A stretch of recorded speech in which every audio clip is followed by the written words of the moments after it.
Bharat Pakistan match মানেই দু দেশের মধ্যে টান টান উত্তেজনা। ভারতবাসী চায় পাকিস্তানকে দুর্মুষ করতেই হবে, পাল্টা পাকিস্তান চায় ভারতকে দুর্মুষ করতে হবে। সেই লড়াইটা ক্রিকেটের ময়দানে রীতিমতো জমে ওঠে। আর এর মাঝখান থেকে সব থেকে গুরুত্বপূর্ণ যে প্রশ্নটা, ভারত কি চ্যাম্পিয়ন্স ট্রফি খেলতে আগামী বছর পাকিস্তানে আদৌ যাবে? দেখুন, বিসিসিআই এর তরফ থেকে যে বক্তব্য বারংবার রাখা হয় যে ভারত কোনো মতেই যাবে না, কারণ ক্রিকেটারদের ক্ষেত্রে তা ঝুঁকি হতে পারে। বরাবর পাকিস্তানের পরিবেশ একেবারে উত্তপ্ত থাকে, রাজনৈতিকভাবে পাকিস্তান বরাবর ফুঁসতে থাকে, যে কারণে ভারতীয় ক্রিকেটাররা পাকিস্তানে খেলতে যেতে চায় না। আর এদিকে অনর মনোভাব দেখাচ্ছে পাকিস্তানও।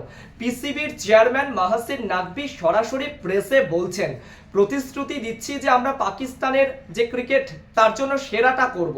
আমরা ভারতে গিয়ে ক্রিকেট খেলি, তারা এসে ক্রিকেট খেলবে না, এটা গ্রহণযোগ্য নয়। মানে রীতিমতো এক্ষেত্রে পাকিস্তানের তরফ থেকেও, পাকিস্তান ক্রিকেট বোর্ডের তরফ থেকেও অনর মনোভাব নেওয়া হচ্ছে। যদিও ভারতও নাছোড় বান্দা, এশিয়া কাপের মতো এবারও একেবারে হাইব্রিড মডেলে খেলতে চায়। ভারত পাকিস্তান মানে হাই ভোল্টেজ ম্যাচ এবং দেশবাসী তার জন্য মুখিয়ে থাকে, কিন্তু সেটা কোথায় হবে, কোন ভেন্যুতে হবে, তা অনেকটা আভাস মিলতে পারে আগামীকাল।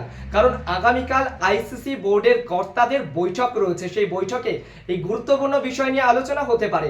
আগামীকাল সূচি প্রকাশ করতে পারে আইসিসি, এমনটাই এখনো পর্যন্ত খবর। তবে পাকিস্তান কিন্তু এক্ষেত্রে ভীষণ অনড় রয়েছে।